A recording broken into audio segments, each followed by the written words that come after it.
All right. Welcome to Wednesdays at RV Life, RV Life Pro Product Training Q&A. I hope you brought your questions this week. We're doing this every Wednesday for as long as we feel folks are benefiting from it. We may skip to every other Wednesday if things slow down a little bit, but we'll see. Um, we're going to get the word out and see how it goes. But we want to be here every week if we can to get you through those difficult questions and things you might have about RV Life Pro, RV Life Trip Wizard, and the RV Life mobile app. I've got a few things. I started out with only a couple of things to talk about today, and as I went through some notes and reviewed some things I had, suddenly my list was long again. So we will cover those. Reminder that it's important to subscribe to the RV Life YouTube channel.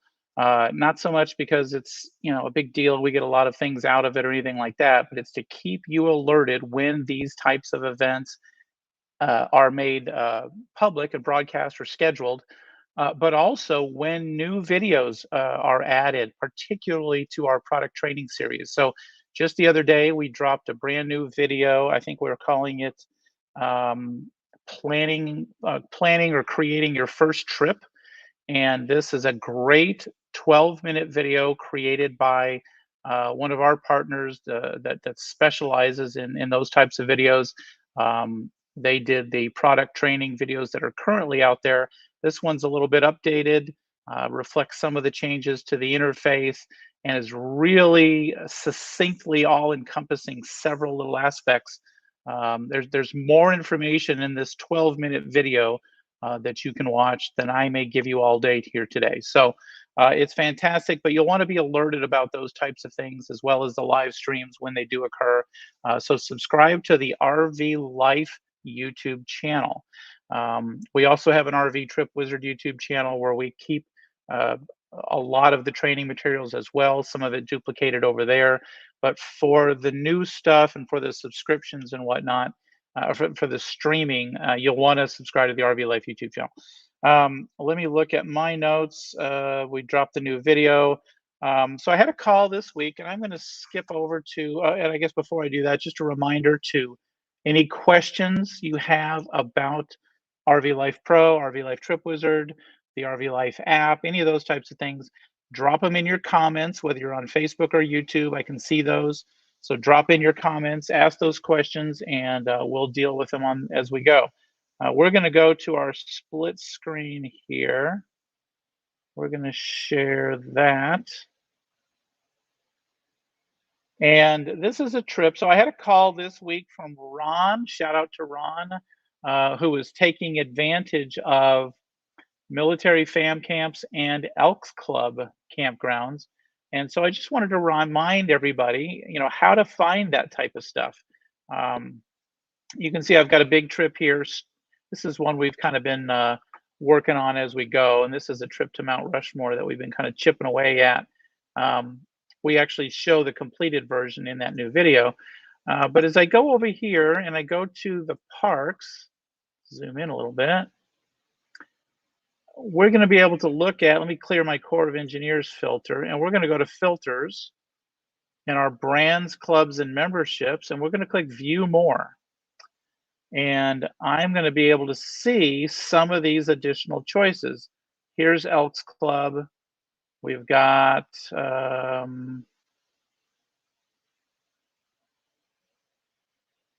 military fan camps are here somewhere. I'll have to find those. I should have dug through that. I could have sworn they were right here on this list. But here's Elks Clubs, and we'll find out. Of course, I'm in a section that may not have any.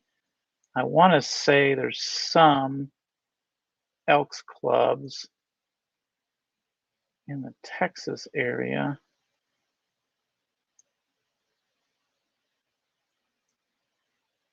And we're going to find those fam camps real quick. We've got another little section. Interestingly enough, the the camps are there. I don't see it on that particular list. Let me go to park types. There they are. So this is a park type, and we've had this conversation before about the difference between a park type and a brand and membership. And where I have to be careful of here is you can see I've got military fan camps chosen as a type, but then I'm also showing Elks Club down here. So right now we're just going to look for the fan camps. It says I've got two, and sure enough, here is Fort Hood, and there's one over here, Fort Hood Rec Area. So a somewhat muted and stumbling way to show you the military fan camps. And likewise, the same with Elks Club. So the whole point of that was to remind everyone, don't just glance at these four options here under park types, for example, and don't just glance at these brands, clubs, and memberships and assume that that's all there is. The view more is pretty darn tiny, but it is there, and that'll expand on many of our menus to expose those areas. Um, so that's that. A lot of folks don't know we have those. The general rule of thumb, and we've covered this before, but the general rule of thumb is we have every single campground that exists. Now, the caveat or the exception to that, I should say, the exception to that would be something that's brand new and the owner hasn't told us it's there, or they're maybe they're brand new and the owner hasn't told us and no campers have told us, that, hey, there's a campground here, we need to know about it. If you ever run across that, obviously there's a place here to add it. We've looked at it before. You click on your little avatar at the top, go to help, and we got missing park, and it gives you a chance to look for that. We've mentioned before again that sometimes those parks will change names, and it'll also change affiliations. Let's talk about that for a half second. Suppose we have a park here under brands, clubs, and memberships, and let's say you're only looking for Passport America uh, parks. Zoom out a little bit here. And so we've got Passport America. Let's get rid of fam camps. And notice that because I had the fam camps as well, I was essentially telling TripWizard, show me military fam camps that are also Passport America. So that's why we didn't see any. So I had to kill the fam camps there. We see Passport America, but there's times where a park or campground changes affiliation or changes brand ownership. So you have a campground that perhaps is not a Passport America and suddenly is 1,000 Trails or vice versa. So it's not shown. We also have campgrounds that are multi-affiliate. So they might be a Passport America and 1,000 Trails and AAA or that type of thing. That's why we see some different icons. We see the Passport America icons here, but here's some AAA and here's 1,000 Trails. And again, the point of this being is if there's a campground that you don't see, it may be because you're only filtering on one campground brand or membership. And so when in doubt, we've said this before, go to the top, turn off all filters, and try to find your campground. Similarly, when you go to report a missing park, you're going to start to type in the name, and that one was Big Chief. And of course, we see Big Chief RV Resort, Big Chief's RV Park. There's a classic case where if you go to the search bar and you type too fast and you put in Big Chief RV Park, it won't show you the resort, right? Whereas if I'm looking at it here and I just type Big Chief, I'm going to get both of those options as well as places of interest, locations, that type of thing. So filters are a big stumbling block for folks, and we try to make it as intuitive as possible. But when you're dealing with 25,000 campgrounds, and I mean, just look at this section of Texas here.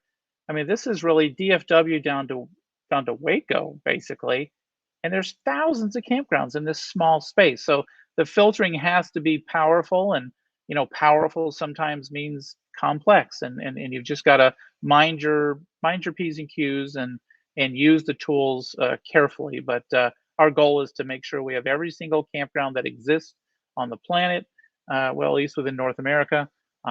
City parks, state parks, local parks, national parks, all of those things are all here. So there should be a rare case where you'll never find one. So anyway, shout out to Ron for talking about military fan camps and Elks Club, and a good way to show you guys all of those tools. Similar to that, and a question that comes up frequently are, hey, can you show me harvest host or hip camp locations? And the answer is no, we can't. But they're super easy to add in.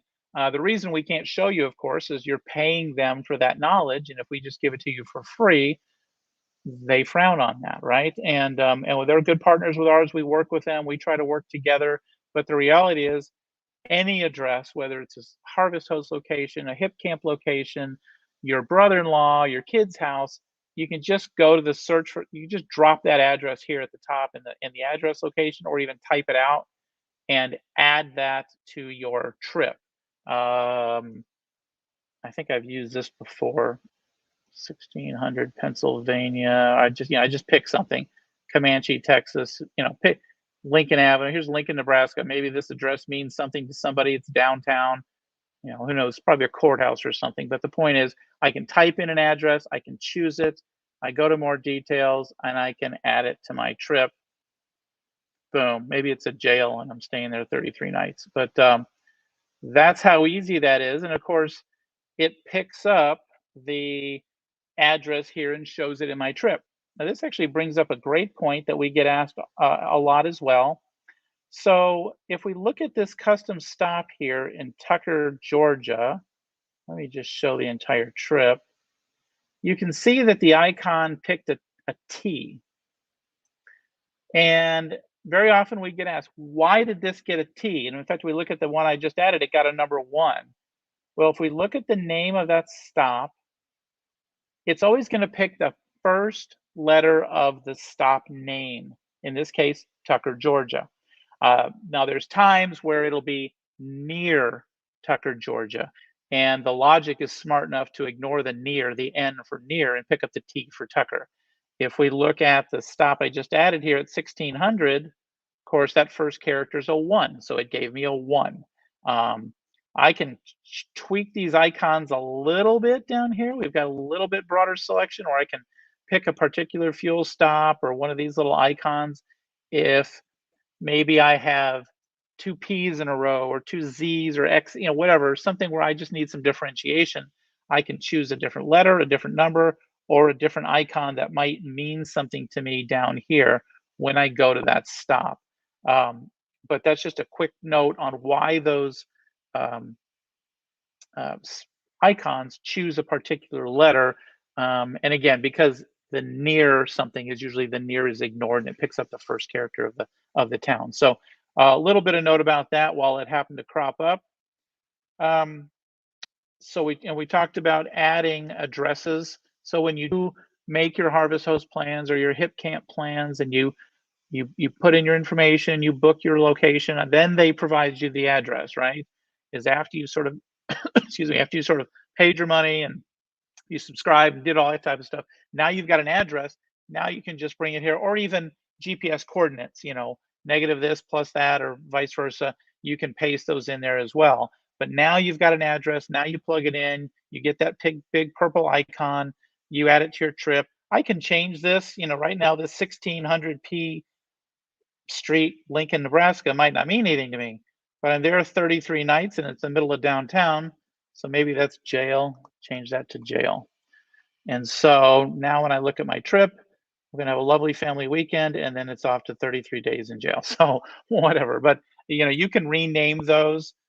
They will not necessarily, it will not change that icon letter, however, unless I go change it myself, as I showed you before. Click on the pencil, go down to show custom map icons.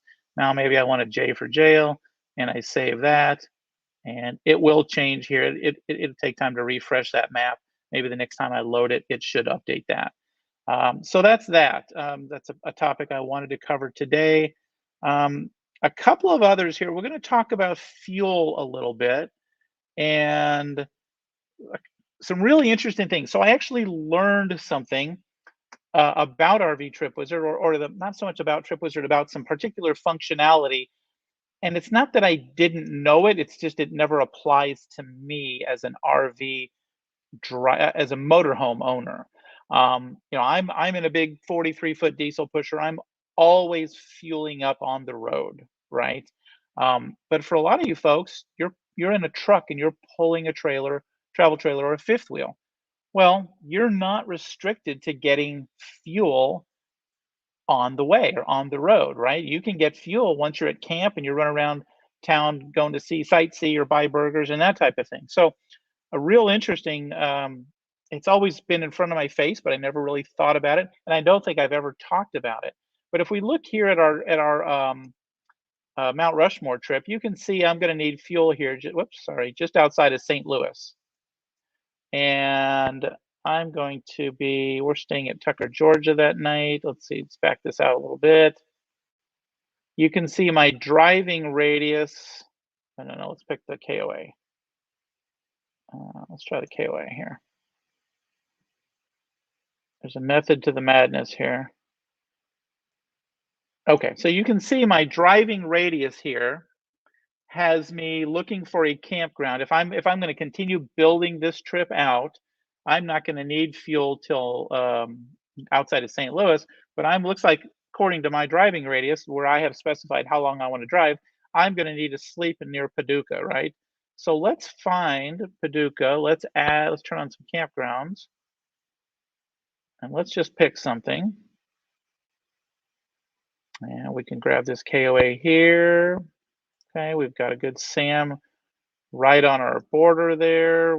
Obviously there's a zillion campgrounds. We might stay at the state park for the night, whatever the case may be. There's a nice Corps of Engineers. Well, that looks real nice. As long as I plan ahead, and as you can see, as long as I don't need Wi-Fi, bathroom facilities, or plumbing or toilet hookups, or any of that type of thing.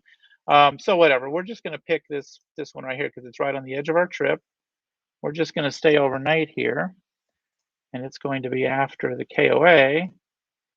And so now I've got that. But here's the thing.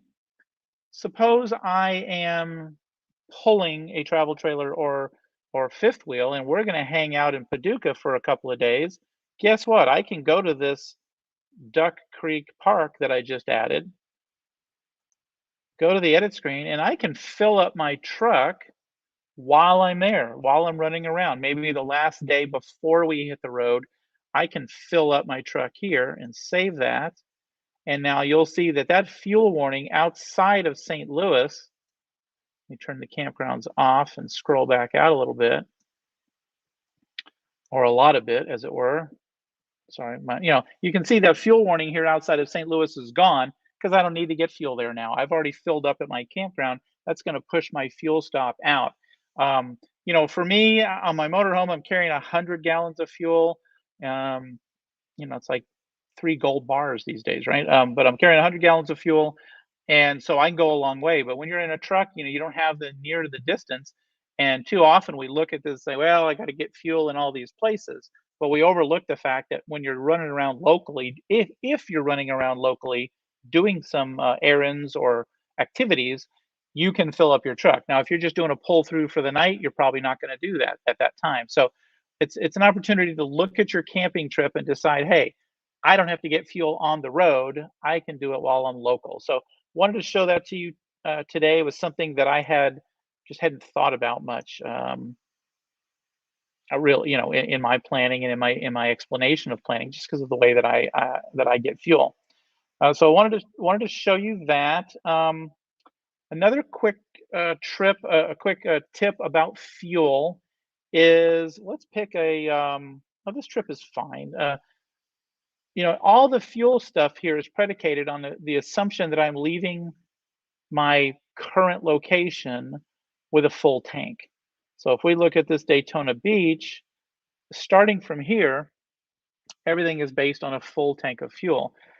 But that's not always the case, right? I mean, if you're leaving from, if anytime you're in the middle of a trip, it's sort of calculated. But if you're leaving from home and you just don't don't know how much fuel you have. Obviously, you go out to the rig, go out to your truck or go out to your motorhome, turn the key, see where the fuel gauge is, then come back in here, go to your first stop, go to the pencil icon, and you can override the starting fuel. Here, as I said, it assumes I'm leaving with 100 gallons, which is my full capacity. But perhaps I spent a month in Daytona. We drove in on whatever fuel was left. We spent a month there. I've got an aqua hot, so I'm burning diesel while if I need hot water for showers and things like that. Maybe we're boondocking, we're running the generator, or a myriad of other things that might cause me to use up some fuel. So now it's a month later, I go out there and I don't have a full tank. I've got 3/4 of a tank. I can come in here to start my fuel at 75 gallons, and it will recalculate all my stops, all my fuel requirements. Generally, you'll do this before you've added these other fuel stops. I've got this pilot here. I could delete that one. And so now I filled up at this one campground. We'll just, Duck Creek, we'll delete that for now. And so now if I look at show entire trip, it should actually show me all of my fuel stops, which it does. Here, here, here, and of course right here when I get into my destination. So remember that you can adjust your starting fuel. Likewise, even in the middle of a trip. If this, let's say this isn't 33 days in jail, right? Let's say this is a boondocking somewhere. Boondocking, 33 days. And so when I leave there to go somewhere else, if we turn this on and I add a stop, scrolling is sensitive today. Let's just add this stop here, the overnight RV park. Looks lovely, actually. And say we're going to stay there 3 days at the end. So now, before I head off on this big journey, I can go back and look at my gas gauge, and I can adjust my departure fuel right here. I've got to override this. Of course, I didn't fill in some tanks, but the point is I have a certain amount of, if I arrive at my fuel at my boondocking, or at this boondocking spot with 50 gallons, that's how much fuel is left. I could actually override that and say, well, we burned 5 gallons boondocking, whatever. I can come in here and override that. And the point is, it will recalculate now the fuel I need to continue my journey. And so from that boondocking spot, let me just center on that real quick and zoom back out.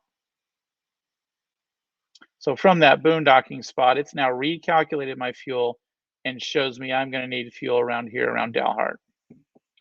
So that's another fuel stop hack, if you will. And the other thing I'll show you is we talk about this a lot, but I think we'll just cover it again since we're on the topic of fuel. Let's show our fuel stations. Let's clear this first. And we'll turn on our fuel stations. And the idea is that we just want to know what these fuel locations look like. And I've said it before, folks like us, folks like myself, I should say, that have a diesel pusher, honestly, just going through the truck lane is the easiest thing in the world. Follow the trucker's etiquette. You do all the right things, but it's so easy to get in and out of a truck stop with a diesel pusher. The folks that have a diesel truck and maybe a smaller trailer or fifth wheel and aren't comfortable going through the diesel lanes, you're looking for pumps you can get under. Those folks that have gas powered RVs and trucks and all that, again, you guys are in the same boat of finding a fuel station I'm comfortable getting in and out of.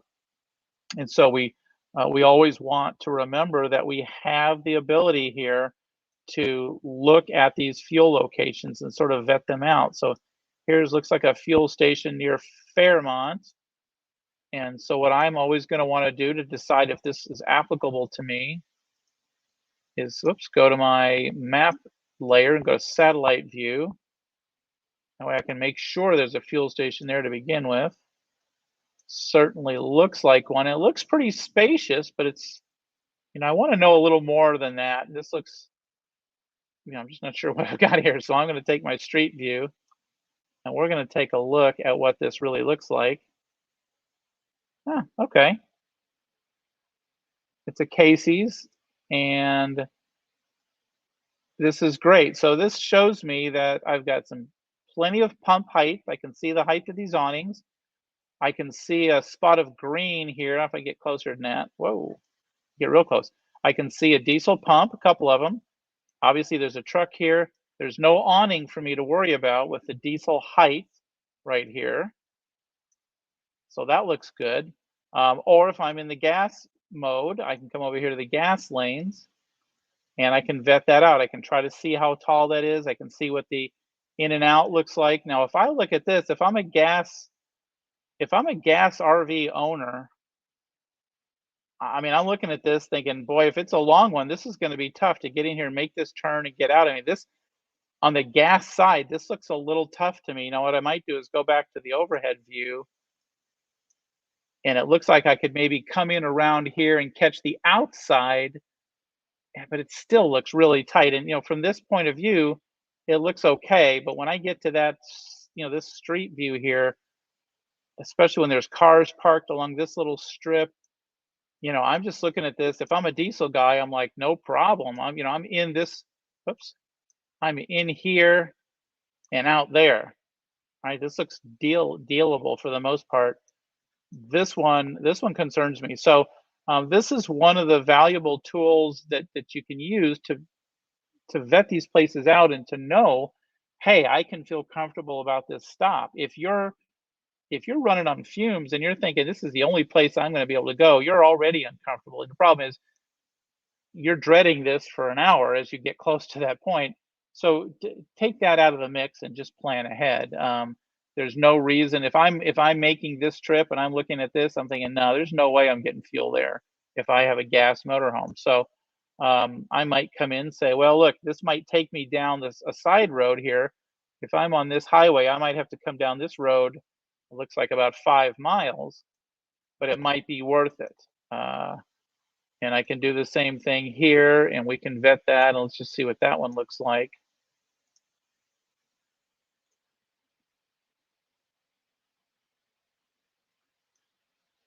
And I'm guessing that may not look a whole lot better, but let's see what we've got.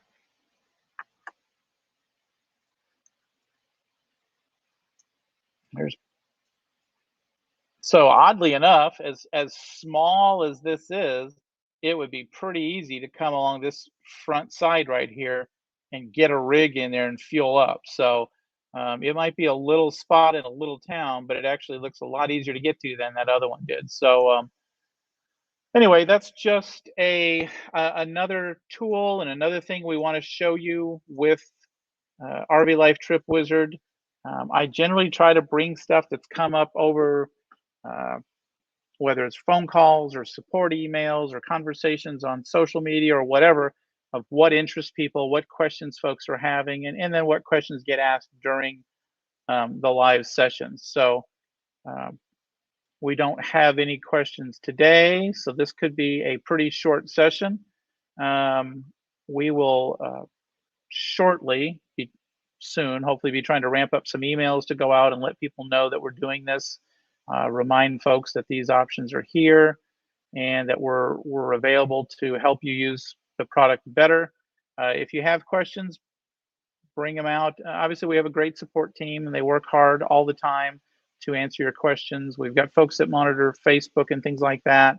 Usually they'll try to direct you to our support team. The Facebook folks are usually not only maybe as vested into the tool, but they don't have access to the back end stuff very often that we'll need to get into your account, help you, and that type of thing. So if you have trouble, let us know. I don't think I have anything else on this. Let me look at, I don't have any questions going so far. So this is our going once, going twice question spiel. And I'm just going to look at my notes one last time, see if I had anything else that we wanted to talk about. We talked a great deal last week about the drag route and how you need to zoom in and vet that out carefully. And we talked about, again, I've used the phrase a lot. We've talked about RV safe versus RV comfortable. You know, we're going to give you an RV safe route, but if you're not comfortable with that particular route, whether it be for, traffic and that type of thing, if you've ever driven through Dallas, the I-35 down through the heart of Dallas or 45 or any of the Mixmaster stuff that's in there, I mean, it's not for the faint of heart in a car, let alone an RV. However, there's 18 wheelers on it all day long. So it's a perfectly safe RV route. But if it's not comfortable to you, that's where you use the tools we've provided to get around that location, either by planning your trip so you're there at a less busy time, if such a thing even exists, or going around it, finding a different route, that type of thing. Um, and again, it's all about the planning and knowing what you're getting into. I always say you should look at every leg of your journey and know exactly what's coming. Do I have a stop? Do I need a stop? Do we need to rest? Do we need to get fuel? Is the route the way I want to go? Have I zoomed in on the towns and the turns and things where my route deviates from the freeway or the highway or any of those things I'm interested in? I want to leave the house feeling 100% comfortable with my route. I recently talked about this local trip we took. See if I still have it here. Arrive where I'm going to a place that I have never been before. And that so in this case, now I've been on I-20 100 times, right? So I was good with this, but as I come down here and I'm coming down this highway, I do a couple of satellite or a couple of street views just to get a sense of the highway. But as I get it toward the small towns, I want to get onto some street view and look around and get a sense of what that looks like. Um, what am I up against when I get to this turn right here? Is this going to be an easy turn, a safe turn? How big is that road? What does it look like? And I'll drag my little street icon out there and I get a sense. And of course, I'm always comforted when I see a truck because then I know, yeah, it's safe. It's not a problem. This is a good broad area with stoplights. Not only do I vet the location, but I also kind of get a mental marker, and it's like, oh yeah, I've got to take 281 south. I got to remember to turn near Polito's Mexican restaurant, and I don't have to write that down necessarily. It's just a mental marker that when I get going and I see that, it's like, oh yeah, there's the Politos, and I know my GPS. I'm following my GPS exactly. I'm following my RV Life app, following my route that I created exactly. But it's that extra measure. I'm on the right track. There's the Mexican restaurant. There's the water park or whatever it is that you see on your route. So when I look at a place I've never been before, this is important to me. And similarly, when I get near this campground, near this Corps of Engineers park, for example, I want to know what that turn in looks like. Um, I'm going to take my street view and look right at that and just get a sense of, okay, that's what that turn looks like. I can see 67 where I was, that's north-south, and I know I need to turn left right here. Oh, it's by that chevron. And I can even look at that chevron and go, hey, do I want to top off my fuel for some reason? Or maybe I need to know, hey, I've got ATVs to fill up. Can I run down the street later and get some gas for that, or a boat, or whatever it is you're doing here? So any of those little nuances you want to change and check. Obviously, as we got nearer the campground, you can see this color changes on this road, so something's going on there. I think I got street view here. Yeah, not so much. If I recall, that street view didn't go down to that. But I can see that this actually is a dirt road here, and I recall from coming out of it, there's really no right turn unless I want to go on a dirt road, and I certainly do not. So anyway, that was just some vetting I did. I can't stress enough how valuable using all the tools that TripWizard provides. And as always, when you're ready to navigate your trip, you open the RV Life app. In fact, we'll just do it one more time here. Let's stop that one, and we're going to share another screen. And so now I've got my RV Life GPS app. Before I leave home, in other words, before I sit down behind the wheel, maybe the night before, I'm going to go in here and find my trip. And I can pick any one of these trips. That one happened to be the local trip. And before I do anything, I'm going to download the maps to my phone. I know I'm not going to lose cell signal in that time area necessarily, but by having the maps on my phone, I just have a little measure of protection. I'm going to download those maps. You can see I've already downloaded Texas. So now when I get out in the vehicle the next day, my first stop is that fuel stop. I can tap here. I always want to match my route exactly, and then it's going to build my route and I'll be on my way. I don't know if it'll build it here in our metal building, but I don't think it will. And when you're in home, you're not necessarily looking to build that route. And most homes are not a big deal. In a metal building, it can be a bit of an issue.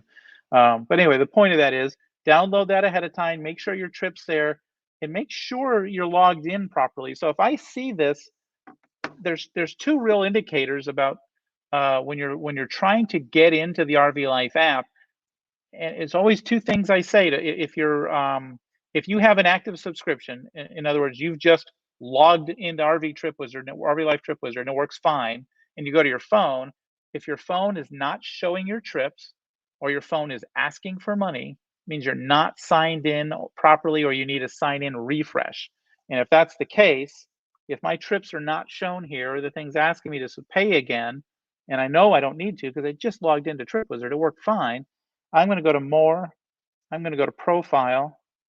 I'm going to go all the way to the bottom and I'm going to hit sign out, and I'm going to turn right back in and sign back in again, making sure that I use the same email address and password I use for TripWizard. Now, you have to be careful here because with the Face ID and all that technology, it'll just sign you in with whatever it thinks feels good sometimes. And it's not always the right one. So if you sign in again and it's still wrong, sign out and either cover the camera with your finger or turn the phone a little bit so it can't see your face and manually sign in with the email address and password that just worked fine for RV Life Trip Wizard.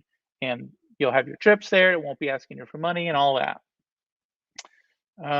Let's go back.